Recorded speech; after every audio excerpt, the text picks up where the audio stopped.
After school, Sophia, a poor but high-achieving girl, desperately collects empty cans to earn money for medicine for her ailing grandmother when she suddenly notices a girl being scolded by a teacher for poor academic performance. Angela, the daughter of a billionaire. Driven by kindness and genuine enthusiasm, Sophia steps forward, takes the pen, and solves the math problem for Angela, leaving her stunned. From that moment on, they begin studying together, and when Angela proudly earns an A, that result brings her billionaire father to meet Sophia, opening a destiny neither of the two girls could have imagined. Before we go back, let us know where you're watching from, and subscribe, because tomorrow I've got something extra special for you.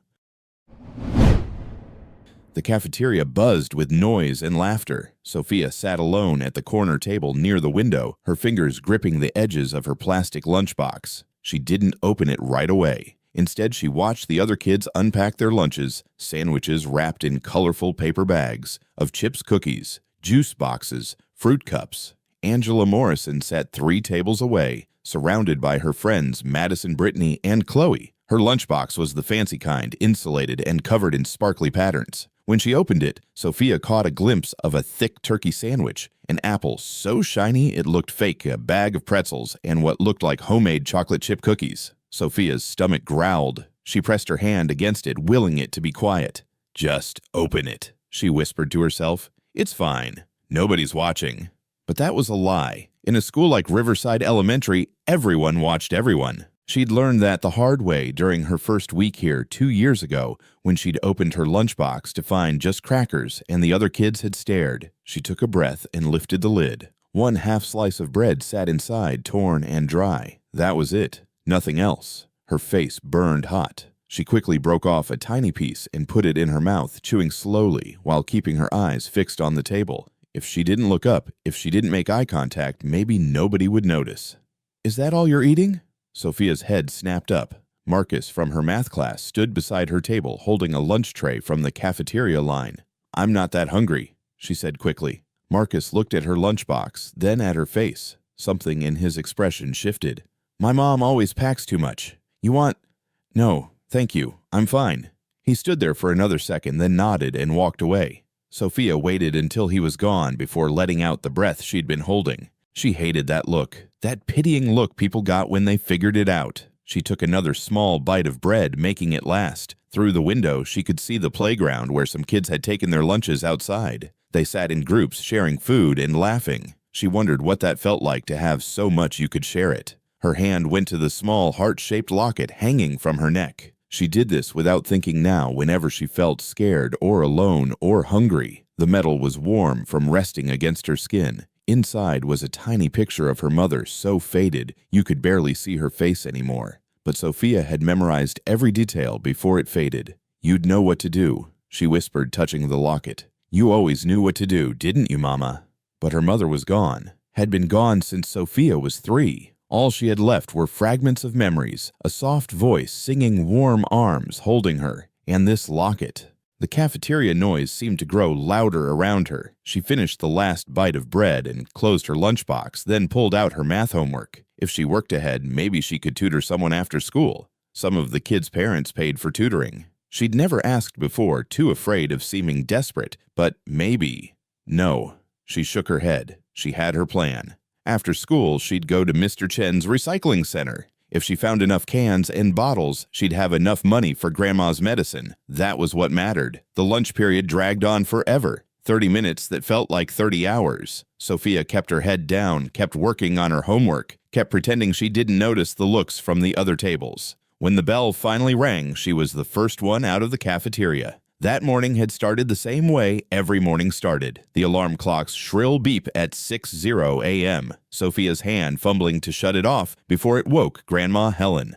The cold floor under her bare feet, the water-stained ceiling with its 12 long cracks that she'd counted so many times she saw them in her sleep. Their apartment was tiny, just 1 bedroom, that she and her grandmother shared, a kitchen barely big enough for 2 people to stand in, and a bathroom with a toilet that ran constantly, and a shower that only had hot water on Tuesdays and Fridays. Sophia had gotten dressed quickly, pulling on her school uniform. The white polo shirt had a stain on the collar that wouldn't come out no matter how much she scrubbed it. The navy skirt was frayed at the hem, But they were clean. She made sure of that. In the kitchen, she'd opened the refrigerator. Half a carton of milk, 3 eggs, 5 slices of bread, a container of rice from 2 days ago. Then she'd counted the money in the coffee tin on the counter, $18.43. Grandma's medicine cost $22 and the prescription was due tomorrow. The math was simple, brutal, but simple.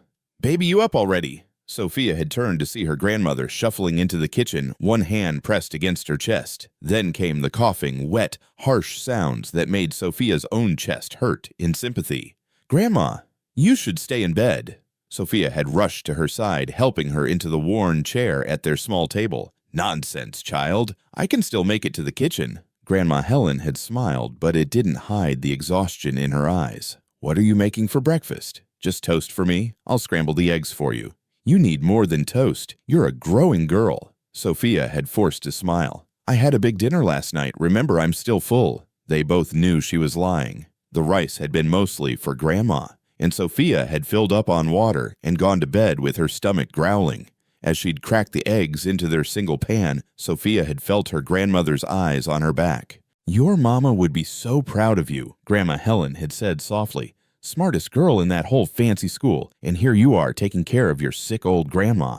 You're not old, and you're going to get better." Sweet girl. Sweet little liar. Sophia had plated the eggs and set them in front of her grandmother, then sat down with her dry toast. She'd torn it into small pieces, eating slowly to make it seem like more.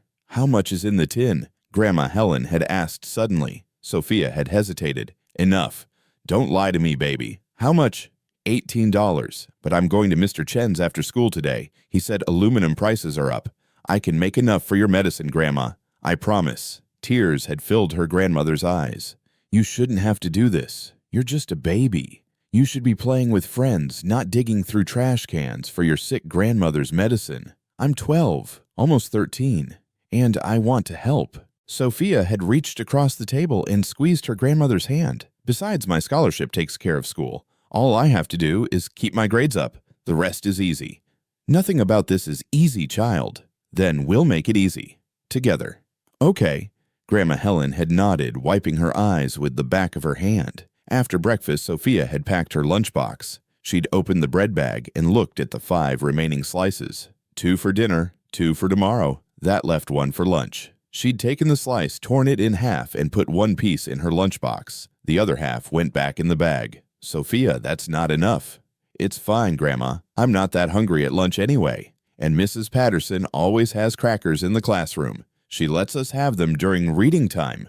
Another lie. Mrs. Patterson did have crackers, but they were for the whole class, and Sophia was too embarrassed to take more than 1 or 2. She'd kissed her grandmother's forehead, grabbed her backpack, and headed for the door. "Sophia!"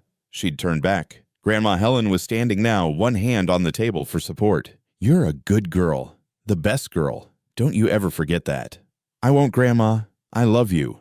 "Love you too, baby. More than anything in this world." The walk to school had taken 40 minutes. Sophia could have taken the bus, but bus fare was $1 each way, and $2 could buy bread or milk or contribute to the medicine fund. So she walked her worn sneakers, carrying her through the changing neighborhoods, from the broken sidewalks and boarded-up houses of her street to the neat lawns and painted shutters of the area around Riverside Elementary. She'd kept her head down when she passed the nice houses, trying to be invisible. Sometimes kids from school saw her walking, and their parents would slow down, asking if she needed a ride. She always said no. The embarrassment of them seeing where she lived was worse than tired feet. Now, sitting in the cafeteria with her empty lunchbox and her half-eaten piece of bread, Sophia stared out the window and thought about that morning, about Grandma's cough, about the $18 in the tin, about the medicine that cost $22.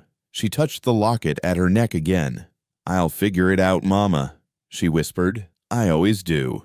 But her stomach growled again, loud enough that the girl at the next table looked over. Sophia quickly closed her lunchbox and pulled out her homework, burying herself in numbers and equations where everything made sense and every problem had a solution. If only real life worked that way.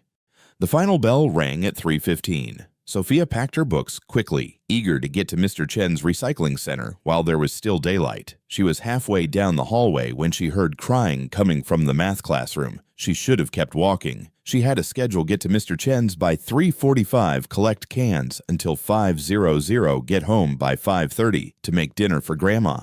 Every minute mattered when you were racing against empty pockets and prescription deadlines. But the crying didn't stop. It was the kind of crying that came from deep frustration, the kind Sophia recognized because she'd done it herself late at night when Grandma was asleep, and the weight of everything felt too heavy. She stopped at the doorway and looked in. Angela Morrison sat at a desk in the front row, her face buried in her hands, her shoulders shaking. Papers were scattered across the desk in front of her, a math test covered in red marks. Mrs. Smith, their math teacher, stood near the board, erasing equations with sharp, angry strokes. "I don't understand why this is so difficult for you, Angela," Mrs. Smith said, not turning around. "These are basic fractions. Basic. Your classmates grasped this concept weeks ago."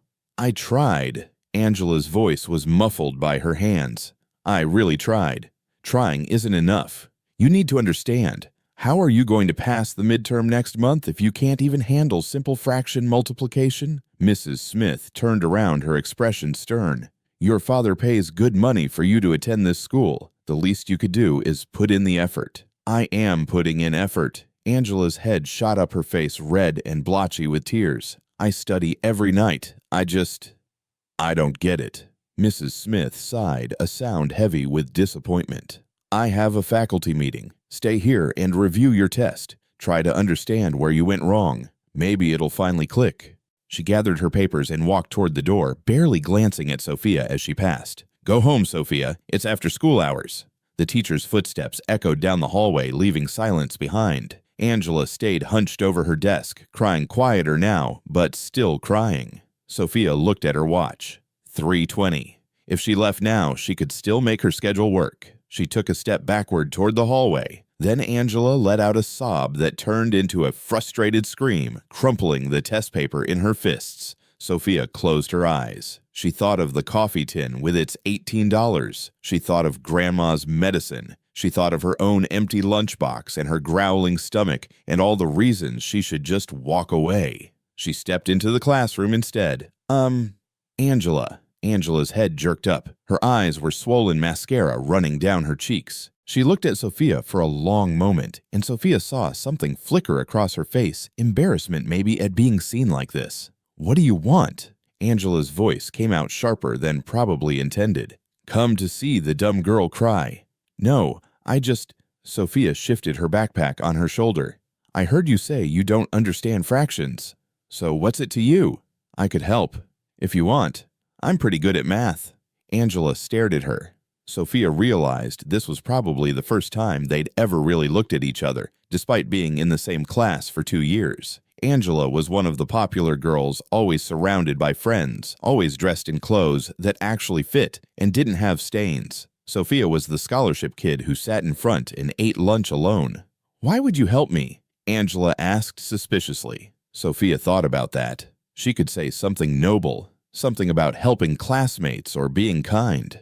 But the truth was simpler and sadder. "Because I know what it feels like," she said quietly. "When everyone expects you to understand something and you just don't. When you feel stupid even though you're trying your hardest." Angela's expression softened slightly. She looked down at her crumpled test, then back up at Sophia. "You're the smartest kid in class. When do you ever not understand something?" "I'm smart at school stuff," Sophia said. "But there are lots of things I don't understand, like why some people have so much and others have so little, or why bad things happen to good people, or—" She stopped herself before she said too much. "Anyway, do you want help with fractions or not?" Angela hesitated, then nodded. "Okay, yeah, please." Sophia pulled up a chair next to Angela's desk and looked at the test. It was covered in red X marks, Mrs. Smith's sharp handwriting filling the margins with corrections. The problems were multiplication and division of fractions, not terribly difficult, but Sophia could see where Angela had gone wrong. She'd been trying to multiply straight across without finding common denominators, and she'd forgotten to flip the second fraction when dividing. "Okay," Sophia said, pulling out a blank piece of paper from her notebook. "Forget everything Mrs. Smith told you. We're going to start from the beginning. But I've been trying to understand her way for weeks. Her way isn't working for you, so we'll find a way that does." Sophia drew 2 circles on the paper. "Imagine you have a pizza. This pizza is cut into 4 slices. You eat 1 slice. What fraction of the pizza did you eat? 1/4. Exactly. Now what if I told you that you only ate half of that slice? What fraction of the whole pizza did you actually eat? Angela frowned, thinking. Half of a fourth. I don't. Wait. Her eyes widened slightly. Would it be 1/8? Yes. Sophia grinned. That's exactly right. And that's what multiplying fractions is, finding a fraction of a fraction. You're taking 1/2 times 1/4, which gives you 1/8. See, you just multiplied fractions and you didn't even realize it. For the next 20 minutes, Sophia walked Angela through problem after problem using drawings and simple examples. She showed her how to visualize fractions as pieces of pizza, slices of pie, segments of a chocolate bar, anything concrete that Angela could picture in her mind. And slowly, something amazing happened. Angela started getting problems right. "Oh my God," Angela said, solving a division problem correctly on her first try. "Oh my God, I actually understand this." "You've understood it all along," Sophia said. "You just needed someone to explain it differently." Angela looked at her test again, then at the problem she'd just solved correctly on Sophia's paper. Her eyes filled with tears again, but this time they looked different, happier. "You're amazing," Angela said. "Seriously, you explained in 20 minutes what Mrs. Smith couldn't explain in 3 weeks. She wiped her eyes, smearing the mascara further. "Why are you so good at this?" Sophia shrugged. "Math makes sense to me. It's logical. 2 plus 2 always equals 4, no matter what. I like that." "What's your name? I know we're in the same class, but I don't think I've ever actually talked to you." "Sophia. Sophia Johnson." "I'm Angela, but you probably knew that already." Angela laughed, a little embarrassed. "I'm kind of loud in class." "You're fine." They sat in silence for a moment. Sophia glanced at the clock on the wall, 4:10. She'd lost almost an hour. Mr. Chen closed at 6, which meant she'd have less time to collect cans. She felt a flutter of panic in her chest. "I should go," she said, standing up quickly. "Wait." Angela grabbed her arm gently. "Thank you. Really. You didn't have to help me, but you did. That was really nice." Sophia nodded, not trusting herself to speak. If she started talking about nice and kindness and help, she might start crying, and she couldn't afford to do that. Maybe we could do this again," Angela asked. "Like if I get stuck on homework or something, I could pay you. My dad gives me allowance and—" "No." The word came out harsher than Sophia intended. I don't need money. I'm happy to help if you need it. Just ask." Angela smiled, and it transformed her whole face. "Okay? Thank you, Sophia. I'll see you tomorrow." "Yeah, tomorrow." Sophia practically ran out of the school, her mind racing through new calculations. Less time at Mr. Chen's meant less money. She'd have to find a better route, hit the spots with more cans. She could skip the park and go straight to the restaurant district behind Main Street. They threw out lots of bottles there. But as she walked quickly through the neighborhoods, her backpack bouncing against her shoulders, she couldn't stop thinking about Angela's smile, about the way her eyes had lit up when she finally understood the math problem, about how good it had felt to help someone even when Sophia couldn't help herself. She touched the locket at her neck. "I know, Mama," she whispered. "Being kind is important, even when it's hard, especially when it's hard." The next day, Sophia sat at her usual corner table in the cafeteria with her lunchbox. Today, she had managed to pack a full slice of bread and a small apple that had been on sale at the corner store, bruised on one side, but still good. It felt like a feast. She was taking small bites of the apple when a shadow fell across her table. "Can I sit here?" Sophia looked up to find Angela Morrison standing there, her sparkly lunchbox in hand. Behind Angela, Madison, Brittany, and Chloe stood at their usual table, watching with curious expressions. Sure," Sophia said, confused. Angela sat down across from her and opened her lunchbox. Inside was the same abundance as always, a thick sandwich, chips, cookies, an orange, a juice box. Sophia tried not to stare at it. "I wanted to thank you again for yesterday," Angela said. "I went home and did all my math homework, and I actually understood it. My dad couldn't believe it when I showed him. He asked if I was cheating." She laughed. "I told him about how you helped me." "Oh, that's good." They sat in awkward silence. Sophia took another small bite of her apple. Angela unwrapped her sandwich, turkey, lettuce, tomato, cheese, and what looked like some kind of special sauce. Sophia's mouth watered. "So," Angela said, glancing at Sophia's lunchbox, Is that all you're eating, an apple and bread? Sophia felt her face flush. I like simple lunches. That's not a lunch. That's a snack. Angela looked at her own overflowing lunchbox, then at Sophia's nearly empty one. Something seemed to click in her mind. My dad always packs too much. I never eat it all. Want half my sandwich? No, thank you. I'm fine. Come on, I'm serious. I'll just throw it away if you don't take it. My dad goes overboard with portions. Angela held out half of the sandwich. Please, it seems wasteful to throw away perfectly good food. Sophia's stomach chose that moment to growl loudly. She saw Angela notice it, saw the understanding dawn on her face. Look, Angela said gently, you helped me yesterday. You spent your time after school helping me understand math when you probably had other things to do. Let me say thank you. With half a sandwich. That's fair, right? Sophia looked at the sandwich, then at Angela's sincere expression. She thought about saying no again about protecting her pride, but her stomach hurt and her head felt a little dizzy, and she was so hungry. Okay, she said quietly. Thank you. Angela smiled and handed over half the sandwich. Sophia took a bite and almost moaned. Real turkey, not lunch meat. Fresh bread, crisp lettuce. It was possibly the best thing she'd eaten in weeks. So, Angela said, taking a bite of her own half. I have a proposition for you. Sophia paused mid-chew. I'm really bad at math and science and reading comprehension. Basically, I'm not great at school. Angela said this matter-of-factly without self-pity. But you're amazing at all of it. So what if we made a deal? You help me with homework and studying, and She gestured at her lunchbox. I share my lunch. My dad always packs way too much anyway, and I usually end up throwing half of it away. This way, nothing goes to waste, and we both get something we need. You don't need me, Sophia said. You could get a real tutor, someone professional. I've had 3 tutors. They all teach like Mrs. Smith, just explaining the same thing over and over in the same way, until I feel stupid for not getting it. You're different. You actually make things make sense. Angela leaned forward. Come on, it's a win-win. You help me get better grades, I make sure you have a real lunch. Deal? Sophia wanted to say no. She wanted to tell Angela that she didn't need charity, that she could take care of herself, that accepting help made her feel weak and small and pathetic. But she looked at the half sandwich in her hand at the food in Angela's lunchbox, and she thought about Grandma waiting at home. If Sophia ate a real lunch at school, that was more food they could save at home, more money that could go toward medicine instead of meals. Deal, Sophia said. Angela's whole face lit up. Awesome. Okay, so I have a science quiz on Friday about the water cycle. Can you help me study? Sure. The water cycle is easy once you understand the pattern. For the rest of lunch, they sat together. Angela asked questions about science, and Sophia explained evaporation and condensation using simple examples. When lunch ended, Angela insisted Sophia take the orange and the bag of chips. Seriously, my dad will just pack the same amount tomorrow.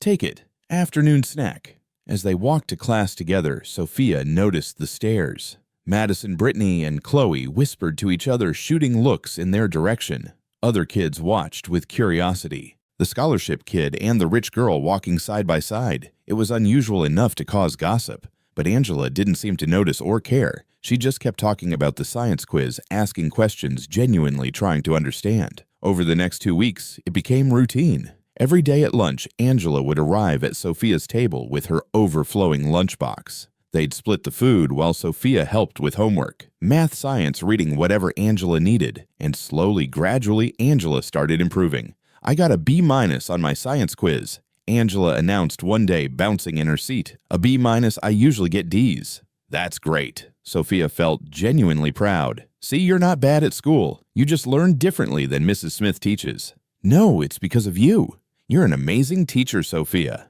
After school, they started meeting in the library. Angela had no idea that Sophia adjusted her schedule, that she now had to wake up at 5:30 instead of 6:00 to collect cans before school instead of after. She had no idea that the money in the coffee tin was building more slowly now that Grandma's medicine refills came closer to the deadline each time.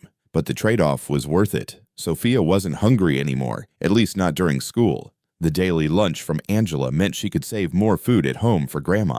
And Angela's grades were improving steadily. One afternoon, while they studied in the library, Angela said, "You know, I've never really had a friend who cared about helping me learn. My other friends..." She trailed off, looking uncomfortable. They're fun to hang out with, but they think being smart is boring. You make learning seem exciting. Learning is exciting, Sophia said. Every new thing you understand is like solving a puzzle. It opens up the world a little more. That's exactly what I mean. You see things differently. Angela smiled. I'm glad we're friends, Sophia. Friends. The words settled warm in Sophia's chest. She'd never really had a friend before. Kids in her old neighborhood thought she was weird for liking school so much. Kids at Riverside thought she was too poor, too different. But Angela saw past all that. I'm glad too, Sophia said softly. That night, as Sophia counted the money in the coffee tin, $20.75, almost enough for Grandma's medicine, she touched her locket and thought about her mother. I think I have a friend, Mama, she whispered. A real friend. I think you'd like her. 3 weeks into their friendship, everything changed on a Tuesday afternoon. Sophia was walking from the library to the water fountain when she heard angry voices in the hallway. She recognized them immediately, Madison, Brittany, and Chloe, and they were talking to Angela. Are you serious right now? Madison's voice was sharp. You're ditching us for lunch again to sit with her. Sophia stopped at the corner, out of sight, but close enough to hear everything. I'm not ditching you. I'm just having lunch with Sophia. Angela's voice sounded defensive. The scholarship kid. Brittany said the words like they tasted bad. Angela, what are you thinking? My mom told me that girl lives in that terrible neighborhood near the industrial district. She's basically from the projects. So what? Angela said. That doesn't matter. It does matter. Madison's voice rose. People are talking Angela. They're saying you're only friends with her because she does your homework for you.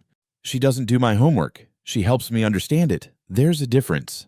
Whatever. It's embarrassing. Chloe chimed in. My sister's in 8th grade, and she said people are making fun of you. They're calling you the charity case because you hang out with the poor girl. Sophia felt her stomach twist. She pressed herself against the wall, wanting to disappear. You guys don't understand, Angela said, her voice strained. Sophia's not just helping me with homework. She's actually my friend. She's kind and smart and poor, Madison interrupted. Face it, Angela, she's using you. She gets free lunch from you every day, right? That's all she wants. Once you stop feeding her, she'll drop you. That's not true. Angela sounded angry now. You don't know her. And you do. Brittany laughed, mean and sharp. What do you actually know about her? Angela, have you been to her house, met her family, or does she just show up at school, take your food, help with homework, and disappear? Silence. Sophia held her breath. That's what I thought, Madison said. Look, we're your real friends. We've been friends since kindergarten. If you want to keep hanging out with the charity case, fine. But don't expect us to sit around and watch you embarrass yourself. You're being ridiculous, Angela said, but her voice wavered. No, you're being naive. It's either her or us, Angela. Choose. Sophia couldn't listen anymore. She turned and walked quickly in the opposite direction, her heart pounding. She made it to the bathroom before the tears started. She locked herself in a stall and pressed her hands over her mouth, trying to keep quiet. They were right. All of it was true. She was poor. She did live in a terrible neighborhood, and she had been getting free lunch from Angela every day. It looked exactly like what Madison said, like she was using Angela, but it didn't feel that way. It felt like friendship. Real friendship. Didn't it? Sophia stayed in the bathroom until the bell rang for next period. She splashed water on her face, trying to hide that she'd been crying, then went to class. She kept her head down, avoiding eye contact with everyone, especially Angela. At lunch, she went to her old corner table alone. She'd brought her lunchbox today, half a slice of bread and a small handful of grapes. She sat down and opened it, staring at the meager contents. There you are. Sophia looked up to see Angela hurrying toward her lunchbox in hand. Her eyes were red, like she'd been crying too. I've been looking everywhere for you, Angela said, sitting down. I thought maybe you were sick or something. Here, Dad made pasta salad today. It's really good. You don't have to, Sophia said quietly. Don't have to what? Share your lunch. Be my friend. Any of it. Sophia couldn't look at her. I heard what your friend said. They're right. About all of it. Angela's face went pale. You heard that, Sophia? No. They're not right. They're just, I am poor.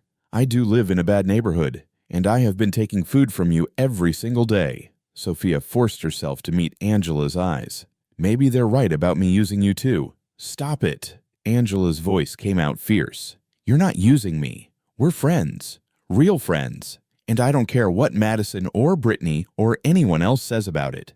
But they're your friends. You've known them since you were little kids. Yeah, and in all those years, none of them have ever cared about actually helping me. They think my bad grades are funny. They make jokes about me being stupid. Angela's eyes filled with tears. But you spent your time helping me understand math. You explain things over and over without getting frustrated. You make me feel like maybe I'm not dumb, just different. That's what real friends do. Angela. After you left, I told them. Angela wiped her eyes. I told Madison that if she couldn't respect my choice of friends, then maybe we shouldn't be friends anymore. I told all three of them. Sophia felt her breath catch. You didn't have to do that. Yes, I did, because they were being cruel and judgmental, and I don't want friends like that. Angela reached across the table and grabbed Sophia's hand. I want a friend who's genuine, who cares about things that matter, who's brave enough to help someone even when she's struggling herself. I'm not brave. Brave people aren't scared all the time. Being scared doesn't mean you're not brave. Being brave means doing things even when you are scared. Angela squeezed her hand. You're the bravest person I know, Sophia. You come to school every day and work harder than anyone. You help me even though you have your own problems. You never complain or ask for anything. That's brave. Sophia couldn't hold back the tears anymore. They spilled down her cheeks hot and fast. I'm sorry. I didn't mean to cause problems for you. You didn't cause anything. Madison and her friends did. And honestly, Angela smiled through her own tears. I feel lighter now, like I don't have to pretend anymore. With them, I always felt like I had to act a certain way, like my worth was based on my clothes or my dad's money. With you, I can just be me. They sat there holding hands across the table, both crying, both smiling. Other students stared, but neither of them cared. So, Angela said, wiping her face with her free hand, are we still friends? Please say yes, because I really need help with this week's reading assignment, and also because you're the only person in this whole school who doesn't make me feel like an idiot. Sophia laughed, the sound watery but genuine. Yes, we're still friends. Good, because this pasta salad is way too much for one person, and I need you to help me eat it. They shared lunch like always, talking and laughing. From across the cafeteria, Sophia could see Madison, Brittany, and Chloe sitting at their table, shooting angry looks in their direction. She saw them whispering, saw them laughing in that mean way. But Angela had her back turned to them, focusing entirely on Sophia, asking about the reading assignment being a real friend. And Sophia realized something important. For the first time in her life, she wasn't facing things alone anymore. She had someone in her corner, someone who chose her despite everything. She touched her locket, thinking of her mother. Thank you, Mama, she whispered silently. Thank you for teaching me that the right kind of people are worth the risk. 4 weeks later, Mrs. Smith stood at the front of the classroom holding a stack of tests, the midterm exams. Sophia's stomach churned with anxiety. Not for herself, she knew she'd done well, but for Angela. They'd spent hours studying together. Every lunch period, every afternoon, in the library weekends, at the public library near Sophia's neighborhood, because Angela had insisted on meeting there, instead of always making Sophia come to her part of town. Angela had worked so hard staying up late practicing problems until her hand cramped. But would it be enough? I'm going to call you up one by one to receive your exams, Mrs. Smith said. Some of you did quite well. Others, she paused, looking at certain students. Others need to seriously reconsider their study habits.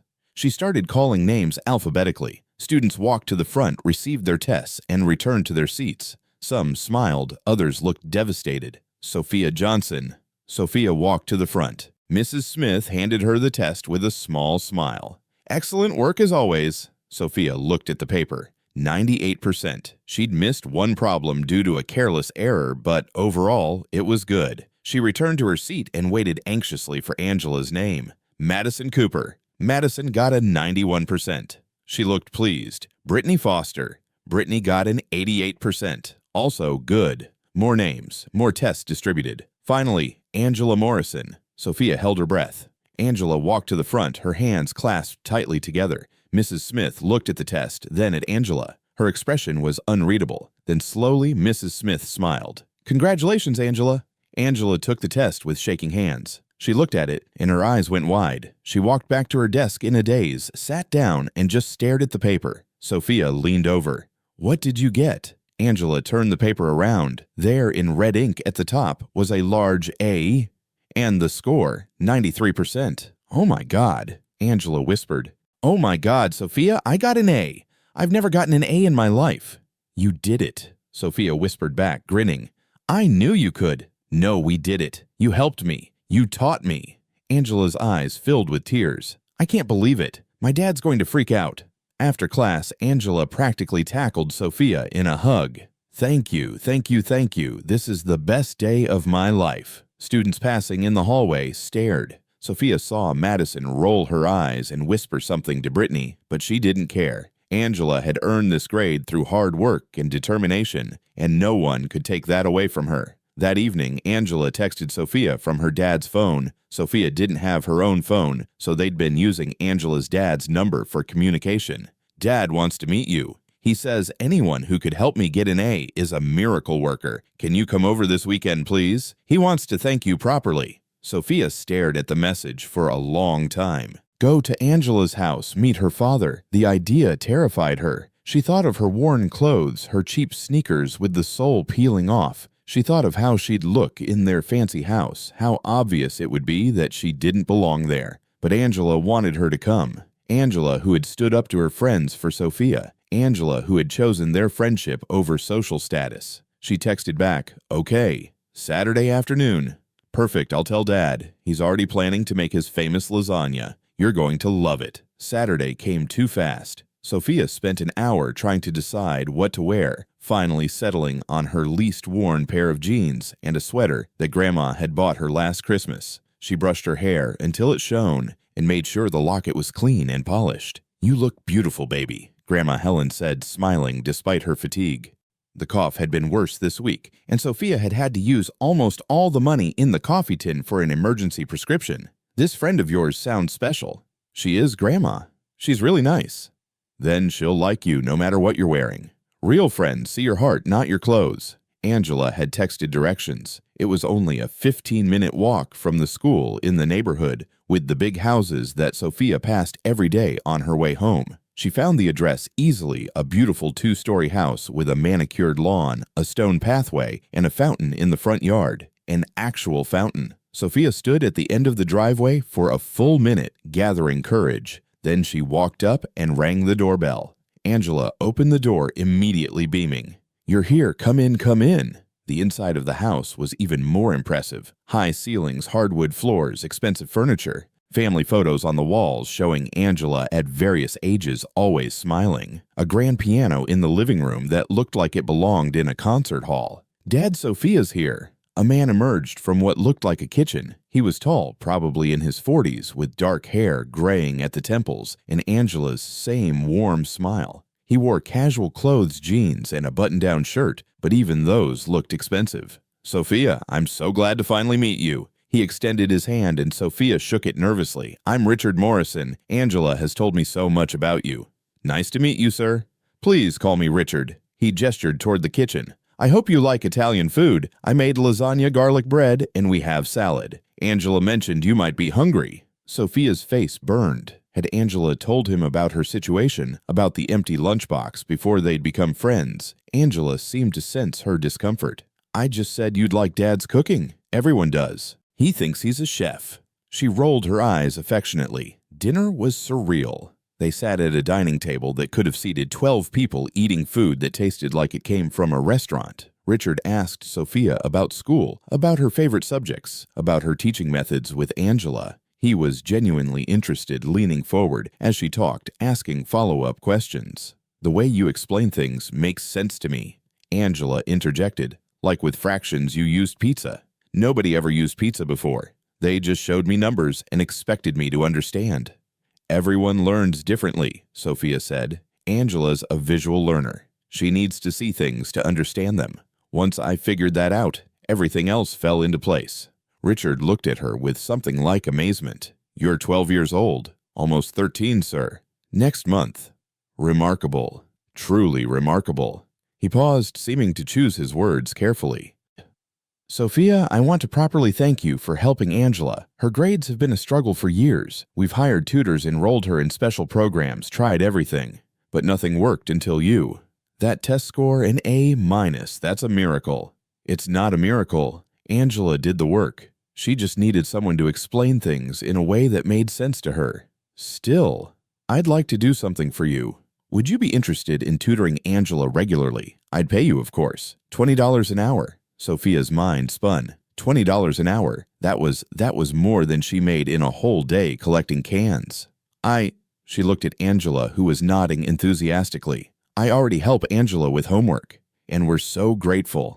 But this would be official tutoring sessions. 3 times a week, maybe an hour each time. That's $60 a week. It would really help Angela stay on track, and honestly, I think you're the only one who can actually get through to her. $60 a week. That was nearly $250 a month. That was Grandma's medicine with money left over. That was bread and milk and eggs without having to choose. That was maybe even fixing the heating in their apartment. Okay, Sophia heard herself say. Yes, I'd like that. Angela squealed and hugged her.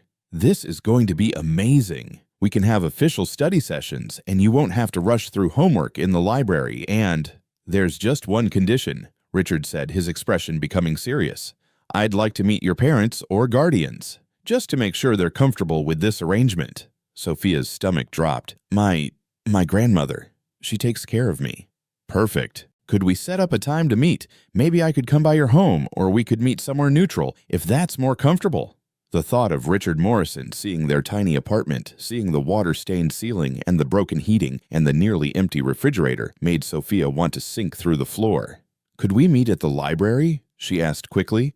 My grandmother doesn't. She's not comfortable with strangers in our home. It wasn't entirely a lie. Grandma would be mortified if anyone saw how they lived. Of course. The library works perfectly. How about next Saturday, say 10 in the morning? I'll ask her. After dinner, Angela showed Sophia her room. It was huge, bigger than Sophia's entire apartment. A canopy bed with fluffy pillows, a desk with a new laptop, bookshelves full of books, a window seat overlooking the backyard. Everything a girl could want. Your house is beautiful, Sophia said. Thanks. Angela flopped on her bed. Can you believe it? Official tutoring sessions, and Dad's paying you. This is perfect, Sophia. Now you don't have to. She stopped abruptly. Don't have to what? Angela bit her lip. I saw you once, after school. You were collecting cans behind the restaurants on Main Street. I didn't say anything because I thought maybe you'd be embarrassed, but… She sat up, looking at Sophia directly. That's really hard work. And if tutoring me means you don't have to do that as much, then I'm glad. You deserve to be paid for helping me anyway. You're an amazing teacher. Sophia felt tears prick her eyes. She'd been so careful, so secretive about the can collecting. But Angela had seen and hadn't judged, hadn't pitied, just understood. Thank you, Sophia whispered, for not making it weird, for just being my friend. Always, Angela said firmly. Friends help each other. That's the whole point. When Sophia walked home that evening, the sun setting and casting long shadows on the sidewalk, she touched her locket and smiled. Things are getting better, Mama, she whispered. Finally, things are getting better. She had no idea how much better and how complicated they were about to become. The library meeting with Grandma Helen and Richard Morrison went smoothly. Grandma had been nervous, insisting on wearing her best dress, despite Sophia telling her it didn't matter. But Richard had been kind and respectful, explaining the tutoring arrangement and assuring Grandma that Sophia would be safe at his home. Your granddaughter is exceptionally bright, Richard had said. Angela's lucky to have her as a friend and tutor. Sophia's the blessing in my life, Grandma had replied, her hand shaking slightly as she held her teacup. Her mama would be so proud. After that, the tutoring sessions began. 3 times a week, Sophia would go to Angela's house after school. They'd work in the study, a room lined with bookshelves and comfortable chairs. Richard usually left them alone, though he'd check in occasionally bringing snacks or drinks. The money was life-changing. $60 a week meant Grandma's medicine was always purchased on time. It meant real food in their refrigerator. It meant Sophia could finally replace her worn-out sneakers. But the best part wasn't the money. It was the friendship. Angela wasn't just a client or a tutoring student. She was Sophia's best friend, the first real friend Sophia had ever had. They studied together, ate together, laughed together. Angela shared stories about her life, about her dad's long work hours, about how her mom had left when she was 5, and she barely remembered her. Dad does his best, Angela said one afternoon while they took a break from studying science. But he's always at the office. Sometimes I feel like this big house is just me and the empty rooms. At least you have a big house, Sophia said, then immediately regretted it. Sorry, that sounded mean. No, you're right. I'm lucky. I have everything I need. Angela paused. Except I never had a real friend before. Not like you. What about Madison and those girls? They liked me because of my dad's money and my big house, but they didn't actually like me. You know, with you it's different. You liked me even when I was failing math and crying in an empty classroom. 4 months into their friendship, on a Saturday afternoon in early spring, Angela asked Sophia to come over to study for a big history exam. Richard was home, which was unusual. He normally spent Saturdays at the office. Dad actually took the day off, Angela said excitedly when Sophia arrived. He never does that. He says he wants to spend time with us. With you too, he feels like you're part of the family now. Part of the family. The words warmed Sophia's heart. They settled into the study as usual, spreading history notes and textbooks across the desk. Angela had gotten significantly better at studying, but history remained her weakest subject. Dates and names jumbled together in her mind. Okay, Sophia said, creating a timeline on a large piece of paper. Let's make this visual. See if you think of history as a story, it's easier to remember. The American Revolution happened because... A knock on the door interrupted her. Richard poked his head in. Girls, I brought lemonade and cookies. Thought you might need a break. Thanks, Dad. Richard entered with a tray, setting it on the side table. As he poured lemonade into glasses, he glanced at Sophia. That's when it happened. His eyes dropped to her neck, to the heart-shaped locket that Sophia always wore, the locket she'd been touching absent-mindedly while explaining the Revolutionary War timeline. Richard froze. The lemonade pitcher tilted dangerously in his hand. Dad, you okay? Angela asked. Richard didn't answer. He was staring at the locket, his face going pale. That necklace, he said, his voice strange. Where did you get that necklace? Sophia's hand went to the locket instinctively. It was my mother's. She gave it to me before she died. Your mother? Richard set down the pitcher with shaking hands. What was your mother's name? Maria. Maria Johnson. Why? The glass Richard was holding slipped from his hand and shattered on the floor. Angela jumped up. Dad, what's wrong? But Richard wasn't looking at Angela. He was staring at Sophia with an expression of horror and disbelief, and something else. Recognition. Maria Johnson, he whispered, from the south side of town. She worked at the diner on 5th Street. Sophia felt her heart start to pound. How do you know that? Because I loved her. Richard's voice cracked. 15 years ago, I loved her more than anything in the world. The room seemed to tilt. Sophia gripped the edge of the desk to steady herself. What are you talking about? Angela looked between her father and Sophia, confused and frightened. Richard moved closer to Sophia, his eyes never leaving the locket. May I see it? With trembling fingers, Sophia unclasped the necklace and handed it to him. Richard opened the locket and his knees buckled. He sank into the nearest chair. Inside the locket was a tiny photo, so faded now that you could barely see the faces. But Richard stared at it like he could see every detail perfectly. This was mine, he whispered. I gave this to Maria on her 18th birthday. I saved for months to buy it. I put my picture and hers inside. I told her, his voice broke. I told her that as long as she wore it, my heart would always be with her. Sophia couldn't breathe. Her mind was racing, trying to connect pieces that didn't seem to fit together. I don't understand, she said. You knew my mother. I loved your mother. Richard looked up at her and tears were streaming down his face. We were together for 2 years. I was in college working 2 jobs to afford tuition. She worked at the diner. We were going to get married after I graduated. We had plans, dreams. But then, he stopped covering his face with his hands. But then, my family found out. My father, he owned a successful company, had all these expectations for me. He wanted me to marry someone from a good family, someone who could help the business grow. He threatened to disown me, to cut off my tuition, everything, if I didn't end things with Maria. What did you do? Sophia's voice came out barely above a whisper. I was a coward. Richard's shoulders shook. I ended it. I broke up with Maria. I told her I couldn't be with her anymore. I married the woman my father chose for me. I built my career, took over the company. When my father retired, had Angela. I told myself I'd made the right choice, that it was for the best.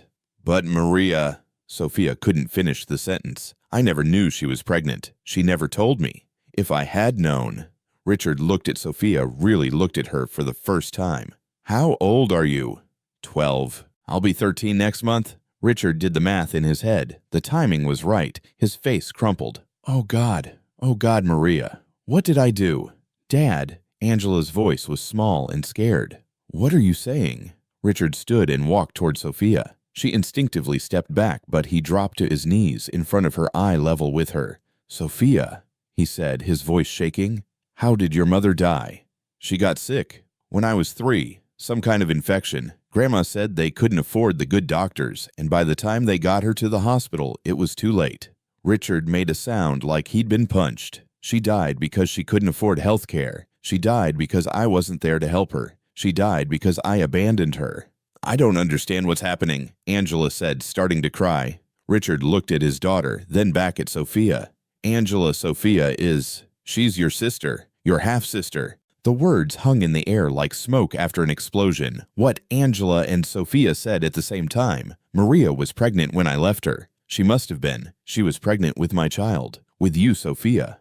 You're my daughter." Sophia felt like the floor had disappeared beneath her feet. This man, this wealthy CEO who lived in a mansion and drove expensive cars, was her father. The father she'd never known, never even wondered about, because Mama and Grandma had never talked about him. "No," she said, shaking her head. "No, that's impossible. My father, Grandma said he was just someone who left. Nobody important.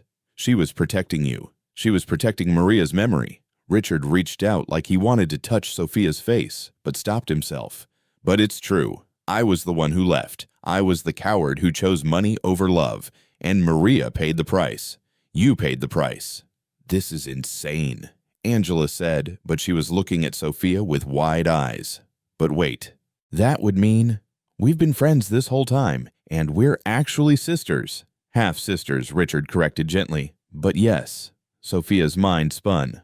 All this time, she'd been tutoring her own sister, sharing lunches with her sister. She'd been taking money from her own father, and nobody had known.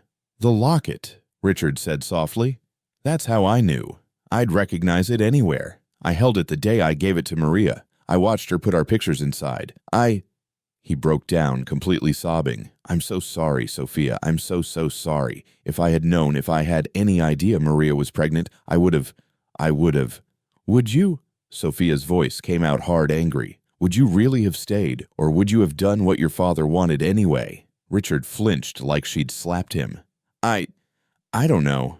I want to say I would have stayed, but I was so weak back then, so afraid of losing everything." "You didn't lose everything," Sophia said, her voice rising. "You got everything. The company, the money, the big house, the perfect daughter. My mother lost everything. She died poor and alone. And I've been.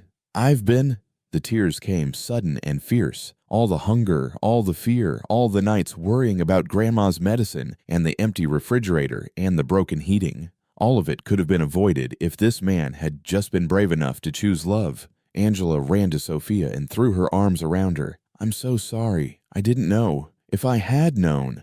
"It's not your fault," Sophia managed to say through her tears. "None of this is your fault." Richard stood slowly. "You're right to be angry. You have every right to hate me. But please, Sophia, please let me fix this. Let me try to make up for everything I should have done 15 years ago." "You can't fix it," Sophia shouted. "You can't bring my mother back. You can't give me back the years of being hungry and scared and alone." I know I can't. But I can make sure you never go hungry again. I can take care of you and your grandmother. I can give you everything Maria would have wanted you to have. I don't want your guilt money. It's not guilt money. It's my responsibility. You're my daughter. I should have been taking care of you all along." Sophia pulled away from Angela and grabbed her backpack. "I need to go. I need to think." "Sophia, wait," Angela started. "I'm sorry. I can't be here right now." She ran out of the study, through the beautiful house, out the front door. She ran down the driveway and down the street, her vision blurred with tears, the locket clutched in her hand. She ran all the way home, back to the tiny apartment with the water-stained ceiling and the broken heating. Back to Grandma Helen, who took one look at her face and opened her arms. "Baby, what happened?" And Sophia told her everything about Richard Morrison, about the locket, about her mother and the love story that ended in tragedy. Grandma Helen cried as she listened. When Sophia finished, Grandma held her close and said, "Your mama loved that man. Even after he left, she loved him. That's why she never told him about you. She didn't want him to feel trapped. She wanted him to choose her because he loved her, not because he had to. He left her to die, Grandma. He didn't know she was sick, baby. He didn't know about you. If he had known, Grandma Helen paused. What kind of man did he seem like today when he found out? Sophia thought about Richard's tears, about the way he'd looked at her like seeing Maria's ghost. He seemed destroyed. Then maybe, Grandma said softly, maybe he deserves a chance to make things right. Not for him, for you, because you deserve to have a father, baby. You deserve to have everything your mama wanted for you. Sophia touched the locket, thinking about her mother, about the young woman who had loved a man enough to let him go, who had raised a baby alone, who had died too young because she couldn't afford proper medical care. What would Mama want me to do? She whispered. Your mama would want you to be happy, Grandma said, and she'd want you to be taken care of. She'd want you to have every opportunity she never had. That night, Sophia lay in bed, the locket open in her hand, staring at the faded pictures inside. She could barely make out the faces now, but she could see their smiles. They looked happy, in love, young and full of hope. Had her mother known even then that it wouldn't last? Had she treasured this locket because it was all she'd have left? Sophia closed her eyes and tried to imagine what her mother would say if she were here. And somehow, she knew. Her mother would tell her to give Richard a chance. Her mother would tell her that everyone makes mistakes, and what matters is whether you try to fix them.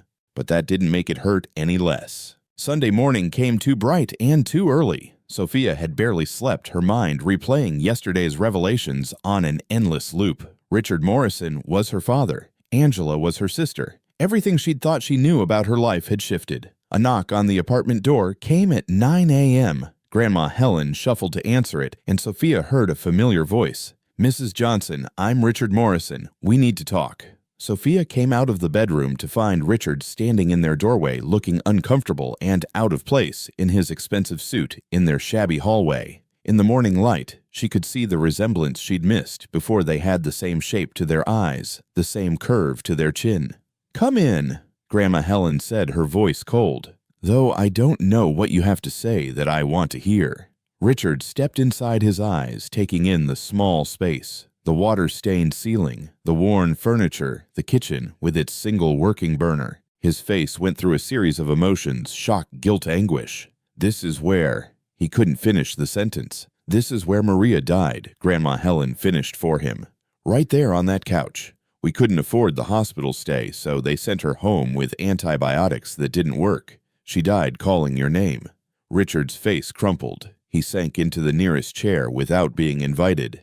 Mrs. Johnson, I didn't know. I swear to you, I didn't know Maria was pregnant. If I had known, would you have stayed? Grandma Helen's voice was sharp as glass. Or would you have sent money and convinced yourself that was enough? I don't know. Richard looked at his hands. I'd like to think I would have stayed. I'd like to think I would have been brave enough to stand up to my father and choose Maria. But I was 22 years old and terrified of losing everything. I was a coward. At least you admit it. I admit all of it. I failed Maria. I failed Sophia. I've spent the last 15 years building a company and a life never knowing that I had a daughter living in poverty just across town. He looked up at Grandma Helen, his eyes red. Let me make it right, please. Let me take care of Sophia and you. Let me give Sophia everything she should have had from the beginning. We don't need your charity, Sophia said from the doorway. Richard turned to her. It's not charity. It's my responsibility. You're my daughter. I've been your daughter for almost 13 years. Where were you? I didn't know. But you could have known if you'd checked on my mother even once after you left her. If you'd cared enough to make sure she was okay. Sophia's voice shook with anger and pain. She died because she was poor. Because she couldn't afford good health care. Because the father of her child chose money over her. You're right. Richard stood and took a step toward Sophia, then stopped himself. You're absolutely right. And I can't change the past. I can't bring Maria back. I can't give you the childhood you deserved, but I can change what happens from here forward. I can make sure you never have to collect cans for medicine money again. Sophia's eyes widened. How do you know about... Angela told me about seeing you collect cans after school, about how you only had half a slice of bread for lunch before you two became friends, about... His voice broke. About all the ways you've been struggling while I lived in ignorance and comfort. Grandma Helen had been watching this exchange in silence. Now she spoke, her voice weary. What exactly are you proposing, Mr. Morrison? Let me support you, both of you. I want to move you out of this apartment into somewhere safe and comfortable. I want to pay for Sophia's education, not just the scholarship, but everything she needs. Books, supplies, tutoring if she wants it, college savings. I want to make sure your medical care is taken care of, Mrs. Johnson. He looked directly at Sophia. I want to be part of your life if you'll let me. Not to replace what you've had, but to add to it, to give you what Maria would have wanted you to have. Maria would have wanted you to love her, Sophia shouted. She would have wanted you to stay.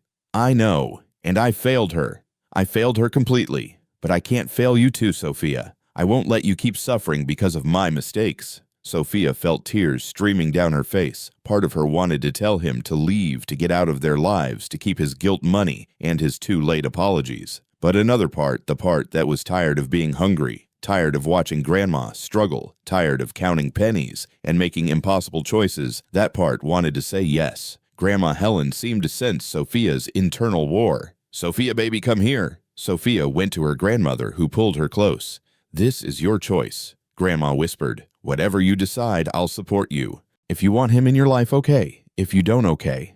But think about what your mama would want for you. Not what she'd want for herself, but for you. Sophia thought about her mother's face in the locket, thought about the stories Grandma had told over the years about how Maria had worked double shifts while pregnant, how she'd saved every penny for Sophia's future, how she'd made Grandma promise to make sure Sophia got an education no matter what. Her mother had sacrificed everything for her, and now Sophia had a chance to honor that sacrifice by accepting help that would give her the opportunities Maria had dreamed of. But it felt like betrayal somehow, like accepting Richard meant forgiving him for abandoning Maria. I need conditions, Sophia heard herself say. Richard's head snapped up. Anything. I stay with Grandma. I'm not moving into your house and playing happy family. Grandma raised me and I'm not leaving her. Of course, I wouldn't ask you to. You can help with money, with medicine for Grandma, with food, with bills. You can move us somewhere better if Grandma agrees. But you don't get to make decisions about my life. You don't get to suddenly be my father and tell me what to do. Understood. And, Sophia's voice cracked, and you have to tell me about my mother, about when you loved her, about what she was like. Because Grandma's stories are all I have, and I want to know everything. Richard's eyes filled with tears. I'd be honored to tell you about Maria. She was the most amazing person I've ever known. Funny and smart and kind. She had this laugh that could light up a room. She loved old movies and hated mornings and could make the best pancakes I've ever tasted. Despite herself, Sophia felt a smile tug at her lips. Grandma makes terrible pancakes. They're always burned on one side. Maria's secret was adding a little vanilla extract to the batter. Really? Really. I'll teach you how to make them if you want, the way she used to make them for me. They sat in silence for a moment. Then Grandma Helen spoke. I have conditions too, Mr. Morrison. Please call me Richard. Mr. Morrison, she repeated firmly, if you're going to be in Sophia's life, you do it right. No half measures, no checking in when it's convenient and disappearing when it's not. You show up. You be present. You prove that you've learned from your mistakes with Maria. Can you do that? Yes, ma'am. I swear to you I can. And Sophia stays with me. You can visit. You can help financially. But this is her home. I'm the one who raised her, and I'm the one she comes home to. I completely understand. I'm not trying to take her away from you, Mrs. Johnson. You've done an incredible job raising her. She's remarkable, smart and kind and strong. That's all because of you and Maria. Grandma Helen studied him for a long moment, then nodded slowly. All right then, we'll try this. But Mr. Morrison, if you hurt this child, if you disappoint her or let her down, you'll have me to answer to. And I might be old and sick, but I'm still her grandmother, and I'll protect her with everything I have.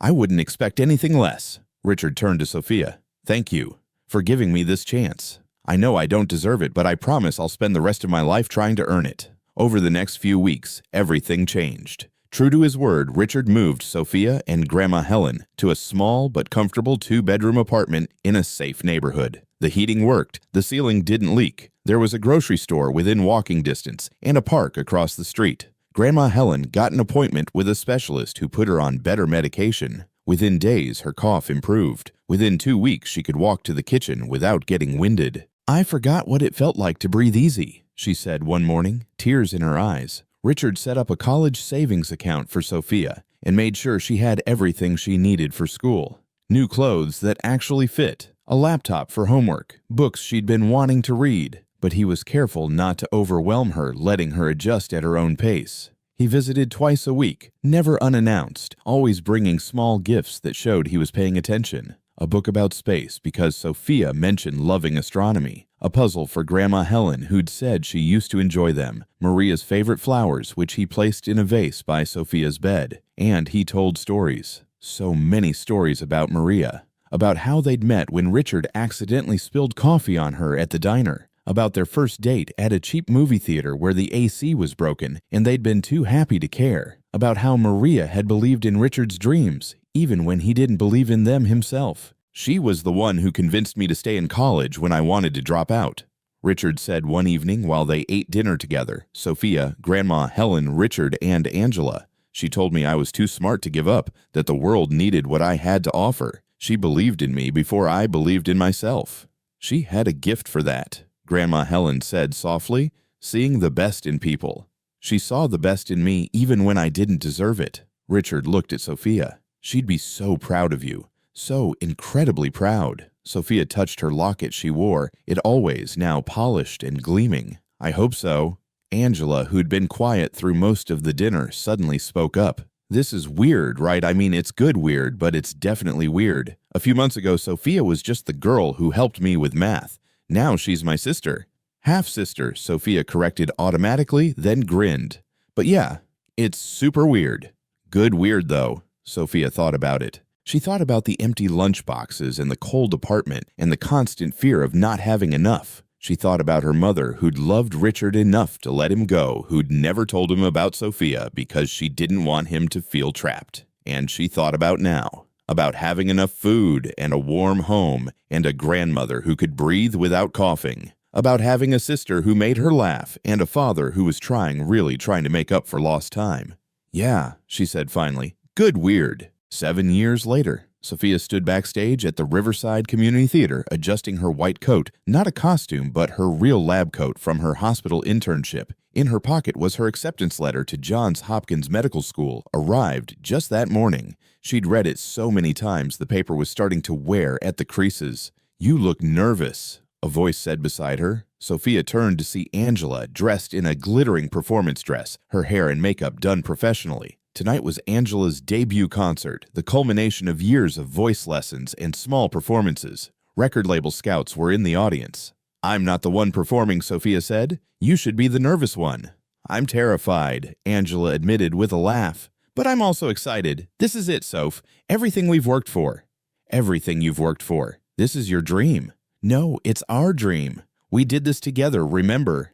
Angela took Sophia's hand and squeezed it. You believed in me when no one else did. You helped me find my confidence. None of this would have happened without you. From the stage, they could hear the audience filing in. Sophia peeked through the curtain and saw the front row, Grandma Helen looking healthy and vibrant at 78, sitting next to Richard, their father. It still felt strange to think of him that way, even after 7 years. Richard had kept his promises, every single one. He showed up for birthdays and graduations and regular Tuesday dinners. He'd taught Sophia to make Maria's pancakes, and now they cooked together every Sunday morning. He'd paid for Angela's voice lessons and Sophia's SAT prep courses and Grandma Helen's medical care without complaint or condition. But more than that, he'd been present, really present, at Sophia's science fair presentations and Angela's choir concerts. When Sophia had her first heartbreak at 15, he'd bought ice cream and let her cry. When Angela had doubted her singing ability, he'd hired a professional to give her an honest assessment and then supported her when that professional said she had real talent. He'd spent 7 years proving he'd learned from his mistake with Maria, proving that he could be the father both his daughters deserved. 5 minutes, a stagehand called out. Angela took a deep breath. Okay, this is happening. You're going to be amazing, Sophia said. You've practiced for months. You know every note, every breath, every movement. Just go out there and do what you do best. What if I freeze? What if I forget the words? You won't. But if you do look at me, I'll be right in the front row singing along terribly and off-key, and you'll remember why you love performing, because it makes other people happy, even people who can't carry a tune. Angela laughed, the tension breaking. You're the best sister anyone could ask for. Half-sister, Sophia said with a grin, their old joke. Full sister in every way that matters. The lights dimmed, the audience quieted. Angela walked onto the stage, and Sophia hurried to take her seat next to Grandma Helen. How's she doing? Grandma whispered. She's ready. The spotlight came up, illuminating Angela in a pool of golden light. She stood there for a moment, microphone in hand, looking small and vulnerable on the big stage. Then she found Sophia's face in the front row, smiled, and began to sing. Her voice filled the theater, clear and powerful and beautiful. She'd chosen to perform original songs, pieces she'd written herself, about friendship and finding yourself in the family you choose. The audience was mesmerized. Sophia watched her sister shine and felt tears prick her eyes. She thought about that day 7 years ago when she'd been a scared 12-year-old with an empty lunchbox and a heavy heart. She thought about Angela crying over a failed math test. Two girls from completely different worlds brought together by chance and kindness. Halfway through Angela's set, she paused. I want to dedicate this next song to someone special. My sister Sophia, who taught me that being smart comes in many forms. She's brilliant at science and math, and I'm brilliant at music and art. She helped me understand that we're not better or worse than each other, we're just different. And different is beautiful. The song that followed was one Angela had written called Empty Lunchbox. It was about seeing someone struggling and choosing to reach out, about how small acts of kindness can change everything, about how friendship can transform lives. Sophia cried openly, now not caring who saw. Grandma Helen reached over and squeezed her hand. On her other side, Richard wiped his own eyes. When the concert ended, the audience rose in a standing ovation. Angela took her bows, her face radiant with joy and relief and triumph. As she left the stage, she was immediately surrounded by people, the record label scouts, other performers' fans who'd been touched by her music. But she pushed through them all to reach Sophia. I did it. Angela threw her arms around Sophia. I actually did it. You were perfect. Absolutely perfect. Did you see the scouts? They want to talk to me. They said I have raw talent and authentic emotion. Can you believe it? Yes, I can absolutely believe it. They pulled apart, both grinning through happy tears. Richard approached, pulling both his daughters into a hug. I'm so proud of you girls, he said, his voice thick with emotion. Both of you. You've both become such incredible young women. We learned from the best, Angela said, looking at Sophia. Later that night, back at the apartment, Sophia and Grandma Helen still shared, larger, now nicer, but still theirs. The family gathered for a celebratory dinner. Richard had ordered from Maria's favorite Italian restaurant, the one that no longer existed, but whose recipes he'd tracked down. A toast, Richard said, raising his glass, to Angela, whose voice will touch millions of hearts, and to Sophia, who's going to save lives as a doctor. I'm the luckiest father in the world. To the girls, Grandma Helen added, and to Maria, who's watching over us all. To Maria, they echoed. Sophia touched her locket, the one that had started everything. Inside were new pictures now. Maria on one side, yes, but also a photo of all of them together, the family they'd become. After dinner, while Angela and Richard were loading the dishwasher, Grandma Helen called Sophia to her room. She pulled out an old shoebox from her closet. I've been saving something for you, Grandma said, for when you were old enough to have it. Inside the box were letters, dozens of them yellowed with age, written in neat handwriting. Your mama wrote these, Grandma explained. After she found out she was pregnant, she wrote one letter every month until you were born, and then a few after. They're for you. Sophia picked up the first letter with shaking hands. It was dated 15 years ago, addressed to my dearest baby. She wanted you to know her, Grandma said softly, even though she knew she might not be around to tell you herself. She was already sick then, though she didn't know how sick. She wanted you to know her story, her dreams for you, her love for you. Sophia spent that night reading every letter. Maria wrote about her pregnancy, about her fears and hopes. She wrote about Richard, about how much she'd loved him, and why she'd never told him about Sophia. I don't want him to come back out of obligation, Maria had written. If he comes back, I want it to be because he chooses me, chooses us. And if he doesn't come back, that's okay too, because you, my darling girl, you're going to be enough. You're going to be everything. The last letter was dated a week before Maria died. Her handwriting was shakier, harder to read. My beautiful Sophia, it said. By the time you read this, I'll be gone. I'm sorry I couldn't stay longer. I'm sorry I can't see you grow up, can't watch you become the amazing woman I know you'll be. But remember this, you are loved. You were loved from the moment I knew about you. You are smart and brave and capable of anything. Don't let anyone tell you otherwise. Don't let poverty or hardship or loss define you. You define yourself. Be kind. Be strong. Be everything I know you can be. And know that wherever I am, I'm watching over you. Always. All my love forever, Mama.